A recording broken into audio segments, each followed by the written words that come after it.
እርግዝና በማዘግየትና የወር አበባ በማዛባት ከሚታወቁ በሽታዎች አንዱ ፒሲኦኤስ ወይም ፖሊሲስቲክ ኦቫሪያን ሲንድሮም ይባላል።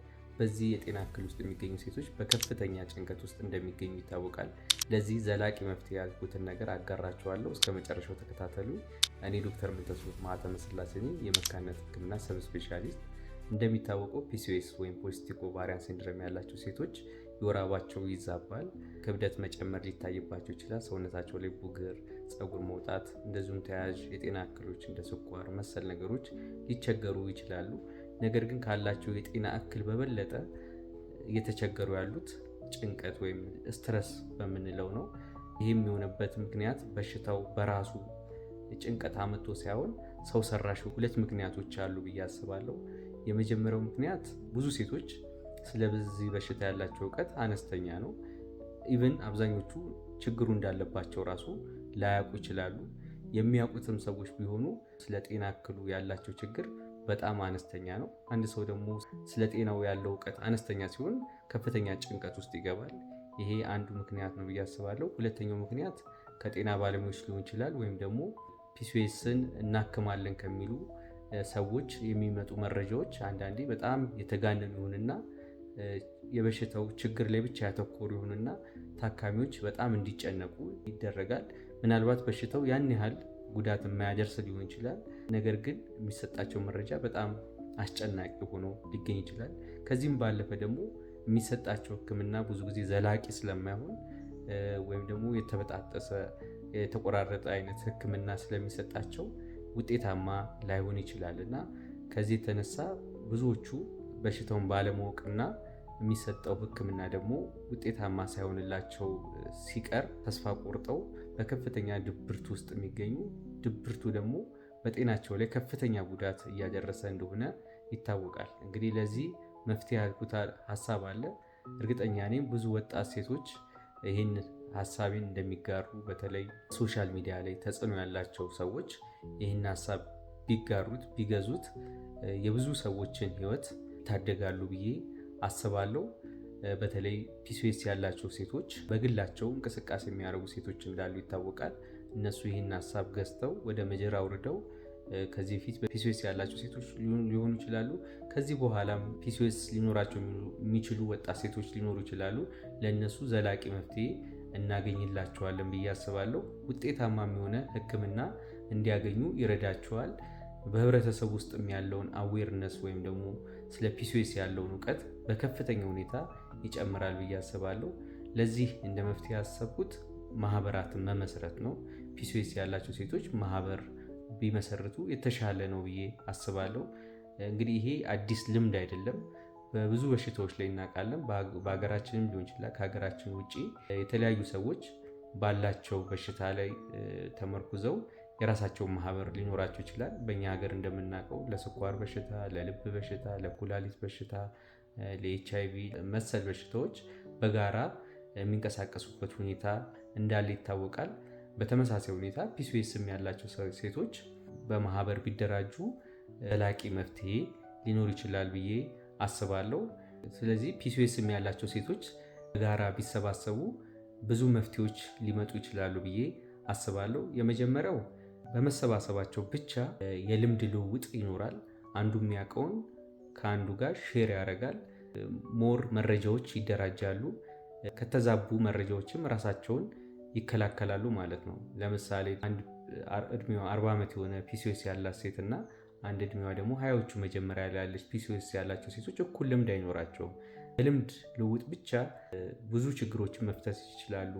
ለምሳሌ የአኗኗር ዘይቤ ላይ የአመጋገብ ሁኔታን በማስተካከል የአኗኗር ዘይቤን በማስተካከል እንዴት ችግሮቻቸውን እንደተወጡ፣ እንዴት የወር አበባ መዛባትን እንዳስተካከሉ፣ እንዴት እርግዝና በቀላሉ ሊያገኙ እንደቻሉ፣ ወይም ደግሞ ሌሎች የጤና ችግሮቻቸውን እንዴት መፍታት እንደቻሉ ልምድ መቀየር ይችላሉ ማለት ነው። ይሄ ጤና ባለሙያዎችም ይሁን ከጤና ባለሙያዎች ውጭ ያሉ ሰዎች ከሚሰጧቸው መረጃ የበለጠ ችግራቸውን በ50 በመቶ በላይ ሊፈታው ይችላል ብዬ አስባለሁ። ስለዚህ ልምድ በመቀየር ብቻ አብዛኛው ፒሲኦኤስ ያላቸው ሴቶች ችግሮቻቸውን ይፈታሉ ብዬ አስባለሁ። ሌላ ደግሞ ጤና ባለሙያዎች ላይ ተጽዕኖ ሊፈጥሩ ይችላሉ።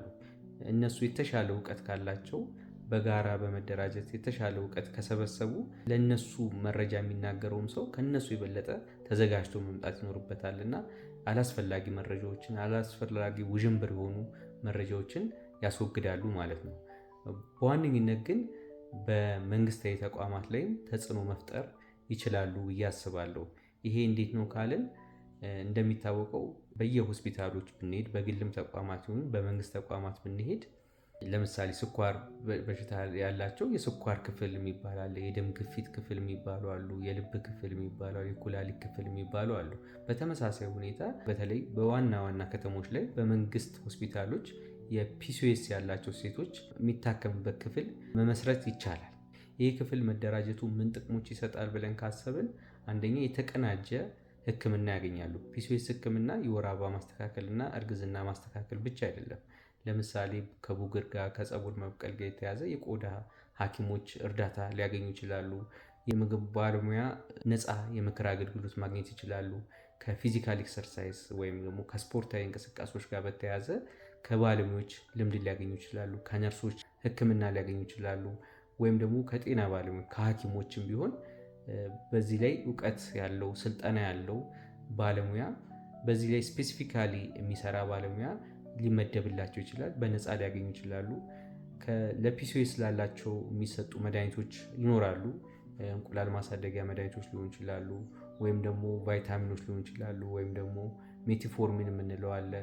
ሌሎች ነገሮችንም በነፃ ከመንግስት የማግኘት አቅም ይኖራቸዋል ማለት ነው። ልክ እንደ ማንኛውም የጤና ችግር እንደ ስኳር፣ እንደ ደም ግፊት፣ እንደ ልብ በሽታ የራሳቸው ክሊኒክ ኖሯቸው በትክክለኛ ባለሙያ በትክክለኛ መድኃኒት መታከም ይችላሉ። ይሄ መሆኑ ደግሞ በጊዜ ሂደት ደግሞ የጤና ባለሙያዎችም እውቀታቸው እየጀረጀ ሄዶ የተሻለ ውጤታማ የሆነ ሕክምና እንዲገኝ ያደርጋል ማለት ነው። በአንድ ተቋም ውስጥም ደግሞ የተለያዩ ሐኪሞችን ማግኘት ይችላሉ ማለት ነው። የውስጥ ደዌ ስፔሻሊስት ሐኪም፣ የማህፀንና ጽንስ የመካንነት ሐኪም፣ የስፖርት ሐኪም፣ የምግብ ባለሙያ ኢቭን መንፈሳዊ ስፒሪቹዋል የሆኑ ባለሙያዎችም ማግኘት ይችላሉ። ይህን ካገኙ ደግሞ ውስጣቸው የሚኖረው ጭንቀትና ውጥረት በጊዜ ሂደት እየቀነሰ ይሄዳል ማለት ነው። ስለዚህ በአጠቃላይ ፒሲኦኤስ ላላቸው ሴቶች ዘላቂ መፍትሄ የምንለው በተለይ ከጭንቀታቸው ጋር የተያያዘ እና ከሌሎች የጤና እክሎቻቸው ጋር በተያያዘ ሊመጡ የሚችሉትን ጉዳቶች ወይም የጤና እክሎች ለመከላከል ትልቁና መሰረታዊ መፍትሄ ማህበራትን መመስረት ነው። የፒሲኦኤስ ማህበር በኢትዮጵያ መመስረት አለበት። ይሄ ከተደረገ በእርግጠኝነት ነው የምላችሁ ፒሲኦኤስ ኢቭን እንደ በሽታ የማይታይበት ሁኔታ ሊፈጠር ይችላል። እንግዲህ በዚህ እንቅስቃሴ ውስጥ እኔ እንደ አንድ ግለሰብ እንደ መካንነት ሕክምና ስፔሻሊስትነቴ የምችለውን ሁሉ ላግዛችሁ ከጎናችሁ ነኝ። ይህን ቪዲዮ አንድ ሰውም ከተመለከተው መፍትሄ ይኖረዋል ብዬ አስባለሁ። እርግጠኛ ነኝ ይሄ አይነት እንቅስቃሴ ታሪካዊ እንቅስቃሴ ነው። ፒሲኦኤስ በኢትዮጵያ ውስጥ በደንብ መታከም ይቻላል። ይሄ ልምድ ደግሞ ለሌሎች ሀገሮች፣ ለአፍሪካ ሀገሮች ኢቭን ለዓለም ኮንትሪቢዩት ማድረግ እንችላለን ብዬ አስባለሁ። በተለይ ፒሲኦኤስ ያላችሁ ወጣት ሴቶች ማገዝ በሚችለው በሙላ አግዘን ማህበራትን መስርተን ፒሲኦኤስን በቀላሉ የምናክምበት ኢቭን እንደ በሽታ ሳናየው እንደ አንድ ልዩነት የምንወስደው ነው። ለምሳሌ አንድ ሰው አጭር ረጅም እንደሚባለው ወፍራም ቀጭን እንደሚባለው ፒሲኦኤስም የተፈጥሮ ልዩነት ነው። እንደ በሽታም ላይቆጠር ይችላል በትክክሉ ከታከመና በትክክሉ ክትትል ከተደረገለትና ሰዎች ሳይጨናነቁ ፒሲኦኤስን እንደውም ኢንጆይ ሊያደርጉበት የሚችሉት ችግር እንዲሆን ማድረግ ይቻላል። ያው ሁሌ አነሳዋለሁ፣ ፒሲኦኤስ ያላቸው ሴቶች ብዙ እንቁላል አላቸው። ይሄ እንደ ቀላል የሚወሰድ ነገር አይደለም። ይህን ፖዘቲቭ ፓርቱን በማጉላት ማህበራትን በመመስረት ብዙ ሴቶች ሳይሸማቀቁ በቀላሉ ሕክምና የሚያገኙበት መንገድ ይፈጠራል። ይህን ደግሞ ፈጣሪ አምላክ ይረዳናል። ስለዚህ ፒሲኦኤስ ያላችሁ ሴቶች በፍጹም ተስፋ አትቁረጡ። እንደ በሽታ የማይታይ እንደ መጠነኛ የጤና ችግር የሚታይ ነው።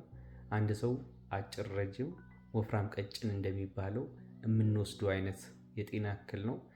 በሽታውን ካለመረዳት ብቻ ነው በሽታ የመሰለን እንጂ በህይወት ላይ በትክክሉ ከታከመና በትክክሉ ክትትል ከተደረገለት ምንም አይነት የጤና ችግር የማያስከትል ነው። እኔ ዶክተር ምንተስኖት ማኅተመ ሥላሴ ነኝ። እስከ መጨረሻው ስለተከታተላችሁኝ አመሰግናለሁ። ይሄ ነገር አንድ ቦታ ላይ ደርሶ እንደማየው ተስፋ አደርጋለሁ። በሌላ ቪዲዮ እስክንገናኝ ሰላም ቆዩኝ።